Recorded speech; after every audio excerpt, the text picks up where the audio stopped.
Good morning, beautifuls. As I was sitting this morning and doing a bit of journaling here on this April 21st, 2024 day, um, sitting with many things this morning. So trying to pull it into simplicity. Today we are sitting inside of a Jupiter and Uranus conjunction that is also happening square on with Chiron. So Chiron is our wound. Where we heal our wound, we can become the healer in that wound.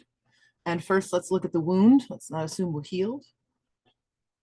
Wound, Jupiter, amplification. It can be abundance. It can also be amplification of many other things, right? An abundance of whatever. Uranus, catalytic changes, awakening. So we are awakening to our wound, and wherever our wound is becoming amplified throughout our life. This effect is happening right, or this alignment is happening right after the eclipse that just happened a few weeks ago, to both of them, where it's also happening inside of a Mercury retrograde. So we are in places of reevaluation, reassessment, reviewing the many things that are inside of our world. Chiron, Jupiter, and Uranus conjunction that's happening is happening in gate 23. Gate 23 in human design and gene keys, which is its original being the I Ching. Gate 23 is about simplicity and complexity, right? Complexity is its shadow. Complexity is where, so their fear frequencies, their frequencies of being wrapped in trying to figure it out with the mind, trying to make the mind answer to the desires of the body and of the flesh and of the heart, and sometimes even of the soul, except that the mind thinks in ways that is so, in this case, multilectically, to the point where it is so complex that you cannot find the clarity inside of it. It has an essence of being wrapped up in using its voice. Gate 23 is in the top of the G center, connecting up into the voice, right? And so it is that inner direction, that inner urgency to speak in order to make manifest around you, to gain approval, to gain recognition, to arrive at something. Thank you. Goodbye. This Jupiter Uranus transit point is asking you to shut the door on something. This morning I sat with, what can I shut the door on? What can I acknowledge in my world that is so big that it's taking up my bandwidth, my soul energy, my life force? And what is it that I can say, this is my responsibility. This is something that I need to be able to handle. So for me, and it took me a bit, I got to work through, well, okay. So for the past month, almost the whole month of April, I've woken up almost every single morning in a place of deep tears, deep purging, deep grief, just like, yes, I have my own, and it feels like there's also collective, and there is just pouring out of me, right? And so as I have sat with, what is it that I can work with in this time? What kept coming up over and over again was that the past cannot be changed. I cannot wish something to be different than what has happened. And that blame and self-doubt, blame inward, blame outward, and self-doubt are not helpful in this moment. Would you like to go outside?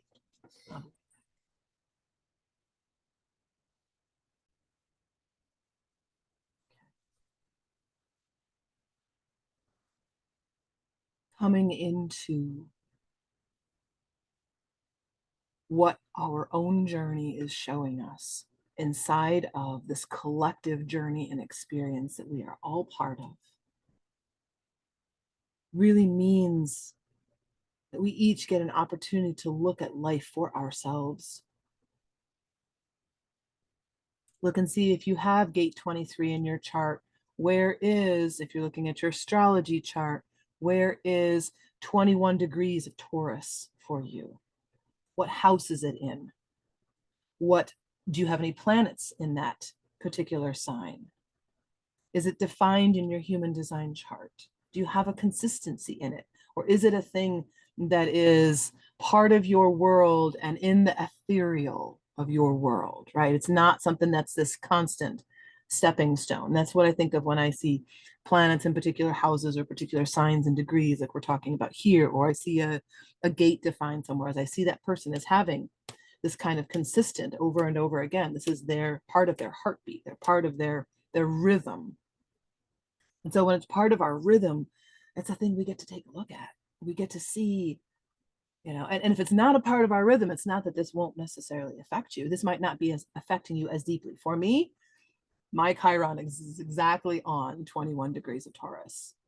So I am going through over and over again. Mercury retrograde has been going kind of back and forth over that whole process. So I have been very much in the crucible of my own life transformation and looking at and seeing the patterns as I'm working to both make sense of the intensity, make sense of what's trying to come up for me, and then let go of the sense. We cannot make sense. Sense is mind.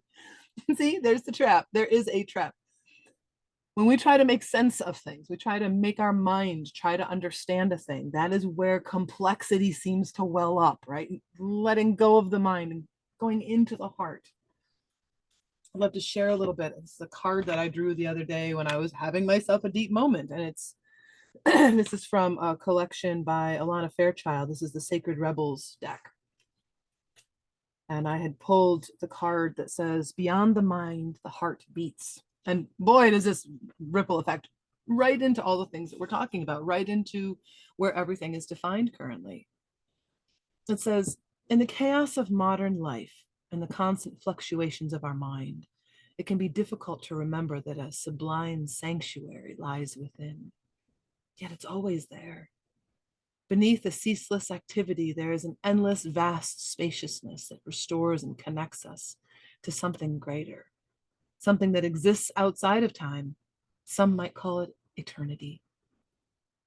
Within that sanctuary, sacred sound is felt rather than heard. The sacred sound is actually the reverberating heartbeat of the entire universe. Your own heart's rhythm sounds within the greater universal heartbeat, the totality of life. All of your being can be felt as one through listening to and feeling for the sacred sound of the heart beating within you. It is through this heartbeat that we experience a love that is more than preference or attachment. This is the love that inspires, energizes, and moves us to create, even beyond what we once thought was possible. Your love for life, the need to feel alive and express yourself, and the quest for that which is truly fulfilling. These are the sacred urges that rebel against fear and promote passion for being alive. They flow through your blood and can be felt through the beating of your heart. There is a way of the mind which can make mountains out of molehills, even when it thinks it's turning mountains into molehills.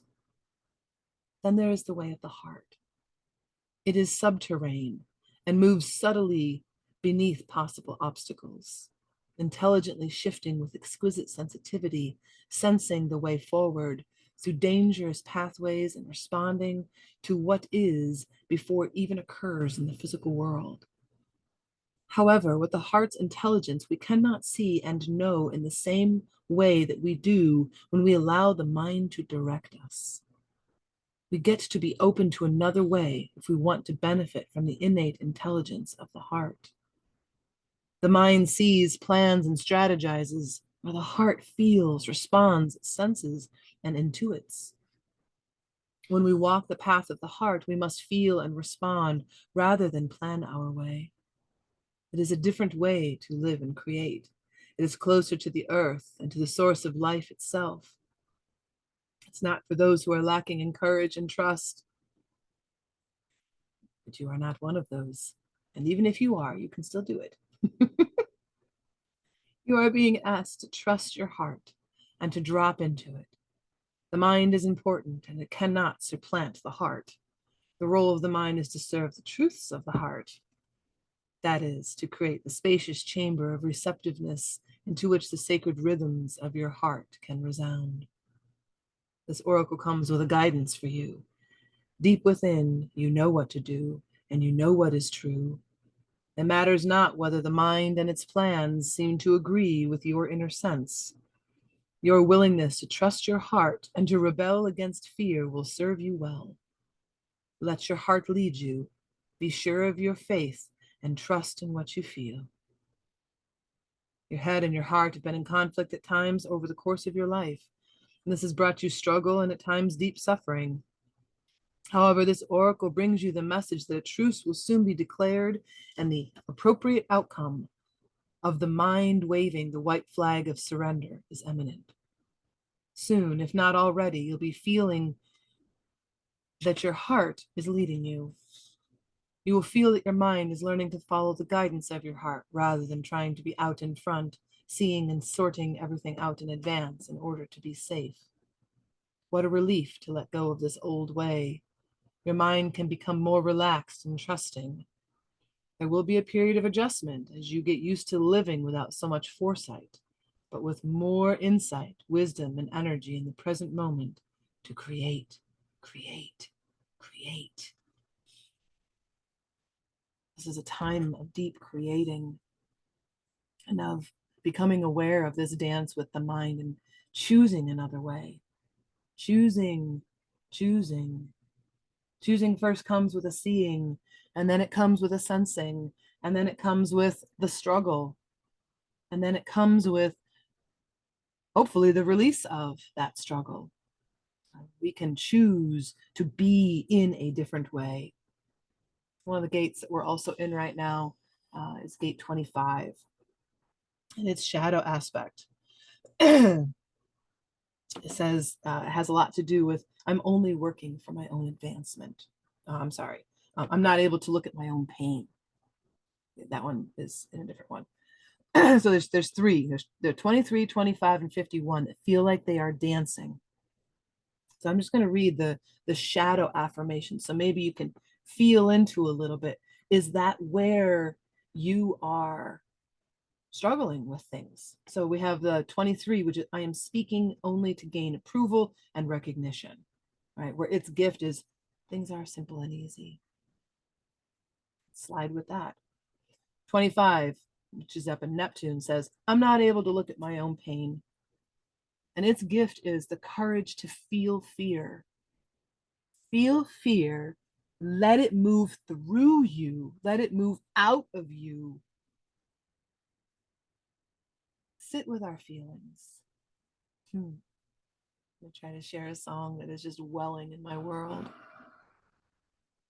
Sit with your pain, cradle it close, lean in and listen, take it slow. Sit with your pain, cradle it close, and when it's ready, let it go. When we can sit with our pain and listen to it, there is a listening that holds what is being said as sacred. Hold is what is being shared as sacred, even if the words are all over the place. There's a presence that can be felt inside of a place, whether or not there's words.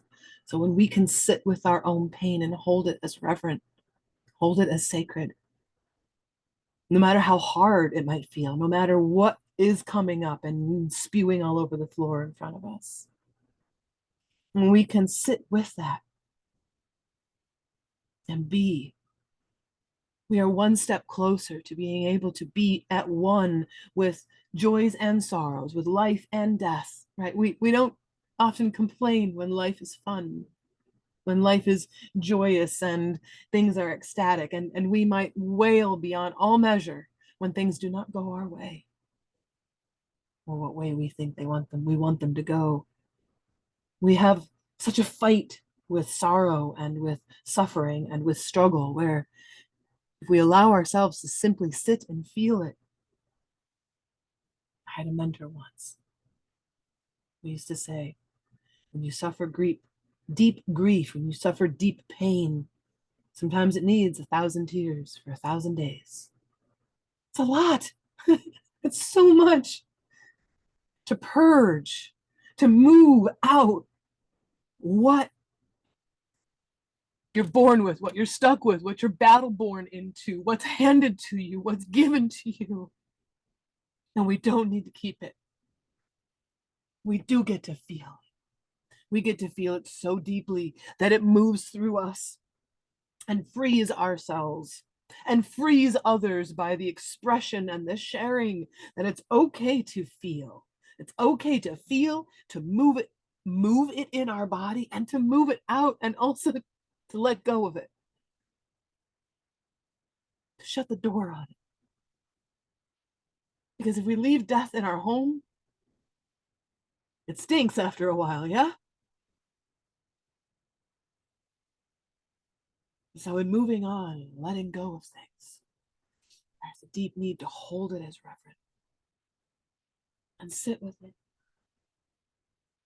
Love it so that we can let it go. And we can't be with it while we're going, all right, fine, I'm just going to be with you for a little bit so then I can just let you go. That is not a sincerity. That is a felt thing inside of our bodies or other people's bodies.